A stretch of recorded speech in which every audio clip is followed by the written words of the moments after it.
بسم اللہ الرحمن الرحیم. آج کا ہمارا ٹاپک ہے، آپ کو پتا ہے کہ چیپٹر 9A ہم ڈسکس کر رہے ہیں which is related to offenses pertaining to electoral process. انتخابی عمل، الیکشن کے عمل میں جو offenses ہوتے ہیں. تو آج کا ہمارا ٹاپک ہے سیکشن 171C.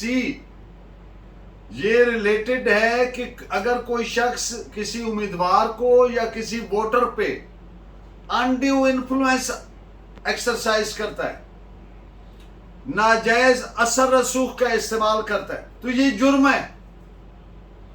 پہلے میں اس کی ڈیفینیشن پڑھ کے اس کو کر دوں گا اردو میں، اور اس کے بعد اس کے اسکوپ اپلیکیشن پہ بات کریں گے، اور ایک اختتام پہ لیکچر کے ایک لیگل میکسم اور 3 خوبصورت اشعار. اور آپ سمجھیں کہ لیکچر آپ کے لیے فائدہ مند ہے تو سبسکرائب ضرور کر دیا کریں تاکہ آپ تک ہر میرا لیکچر آتا رہے. سیکشن 171 کی ڈیفینیشن جیسے کہ PPC میں ہے: whoever number 1 voluntarily interferes or attempts to interfere with the free exercise of any electoral rights commits the offense of undue influence. Number 2, without prejudice to the generality of the provision of subsection 1, whoever A threatens any candidate or voter or any person in whom a candidate or voter is interested with injury of any kind, or induces or attempts to induce a candidate or voter to believe that he or any person in whom he is interested will become or will be rendered an object of divine displeasure or spiritual censure, shall be deemed to interfere with the free exercise of electoral right of such candidate or voter within the meaning of subsection 1. Number 3, a declaration of public policy or a promise of public action or the mere exercise of a legal right without intention to interfere with an electoral right shall not be deemed to be interference with the meanings of this section. مطلب جو کوئی جان بوجھ کر مداخلت کرتا ہے یا مداخلت کرنے کی کوشش کرتا ہے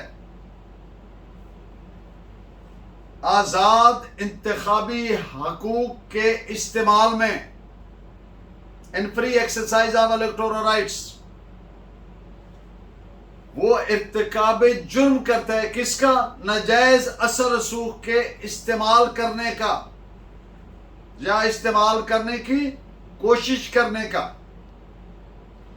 آگے اس کا سب کلاس 2 کیا کہتا ہے کہ سب کلاس 2 کہتا ہے کہ یہ جو سب سیکشن 1 میں بات کی گئی ہے یہ اسی طرح رہے گی، لیکن یہ عمومی نوعیت کی ہے، جنرل نوعیت کے. اس کو افیکٹ کیے بغیر جو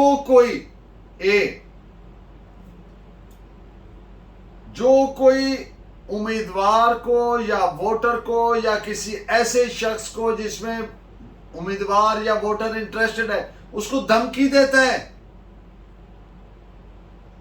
کسی انجری کا ایک معنی تو زخم ہوتا ہے عمومی طور پر جو لیا جاتا ہے، یہاں پہ اس کا لفظ زیادتی، کسی یہ وائڈر کونوٹیشن میں آئے کہ کسی قسم کی زیادتی، انجری آف اینی کائنڈ، تو وہ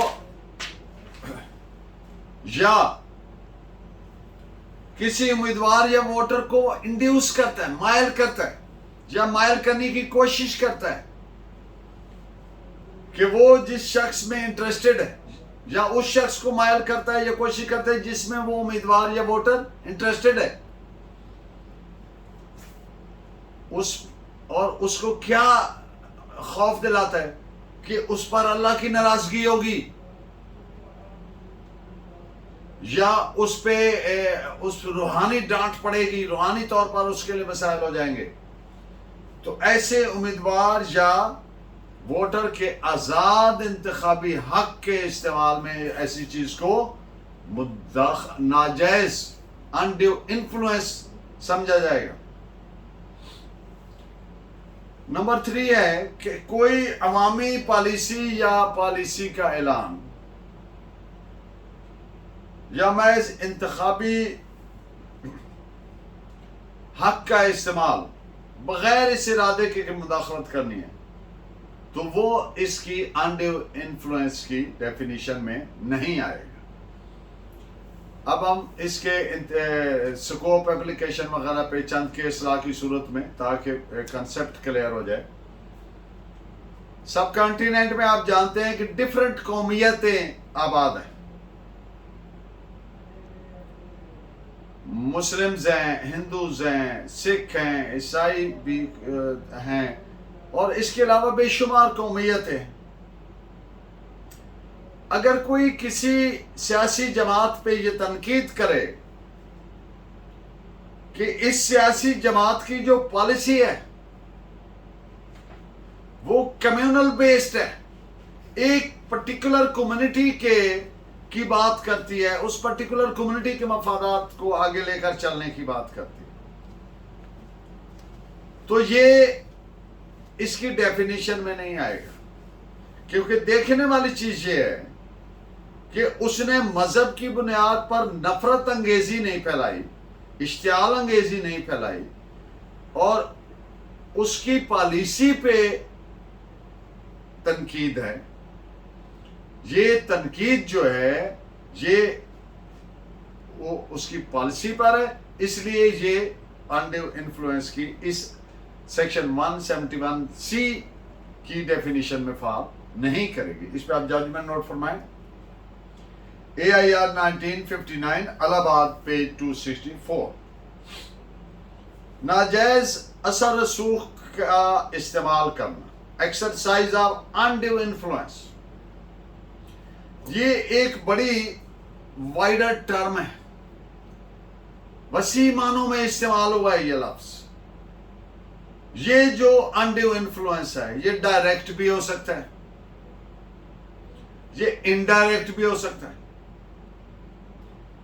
یہ انڈائریکٹ مداخلت یا ڈائریکٹ مداخلت بھی ہو سکتی ہے، یا مداخلت کی کوشش بھی ہو سکتی ہے، کسی بھی شکل کسی بھی فارم میں۔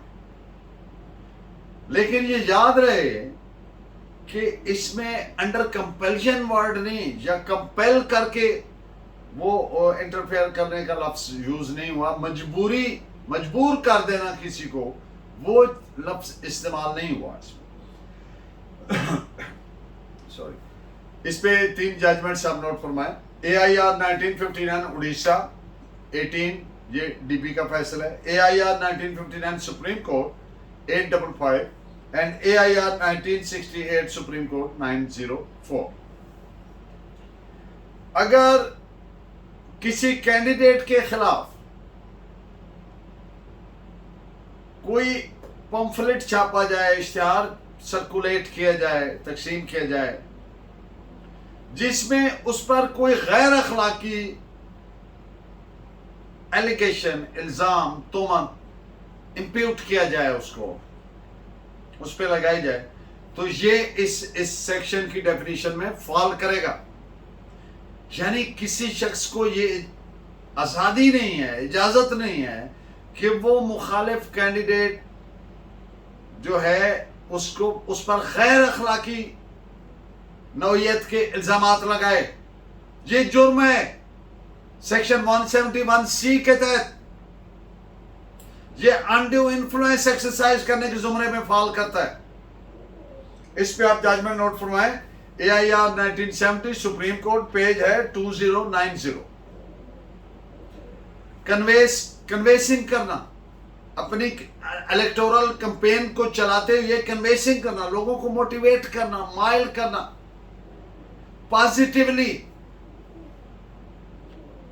تو یہ باہر طور جو کنویسنگ ہے، کمپیننگ ہے، پازیٹیو انداز میں، کوئی غیر اخلاقی مخالف پہ وہ الزامات لگائے بغیر، یا کوئی دھمکیاں لگائے بغیر یا انڈر انفلوئنس ایکسرسائز کیے بغیر یا وغیرہ وغیرہ، تو یہ لیگل ہے، یہ اس افینس کی ڈیفینیشن میں فال نہیں کرتا. اس پہ آپ ججمنٹ نوٹ فرمائیں. AIR 1968 supreme court 904 and AIR 1926 لاہور 297. آج کا لیگل میکسم ہے لیکس نان کوجٹ ایڈ امپاسبلیا. یہ لیٹن ورڈز ہیں. اس کا مقصد ہے law does not compel a man to do that which he cannot possibly perform. قانون کسی شخص کو وہ کرنے کے لیے نہیں کہتا جو ممکنہ طور پر وہ کر نہیں سکتا. یہ اسی سے ملتا جلتا ایک فریز ہم نے ڈسکس کیا تھا، وس میجر ایکٹ آف گاڈ. مثال کے طور پر ایک شخص نے کورٹ میں حاضر ہونا ہے، سیلاب آیا ہوا ہے، پل ٹوٹ گیا ہے، humanly it is not possible کہ وہ پہنچ سکے وقت پہ، تو لا پھر اس کو کنڈون کرتا ہے، اس کو وہ کرنے کے لیے نہیں کہتا جو وہ پاسبلی ممکنہ طور پر جو وہ کر نہیں سکتا. آج کے 3 اشعار ہیں آپ کے لیے. منظور یہ تلخی یہ ستم ہم کو گوارا، منظور یہ تلخی یہ ستم ہم کو گوارا، دم ہے تو مداوائے علم کرتے رہیں گے. اور دوسرا شعر ہے کہ فرعون گزر گئے، یا موجودہ فرعون جو ہیں، کوئی فرعون ہو یا یزید گزر گئے جو موجودہ یزید ہیں، سب کے لیے ہے کہ گھوڑے تو دوڑے لاشے شبیر پر مگر،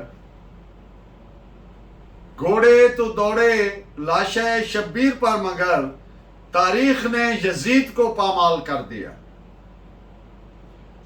تاریخ نے یزید کو پامال کر دیا. ہر یزید کی تاریخ پامال ہوئی ہے.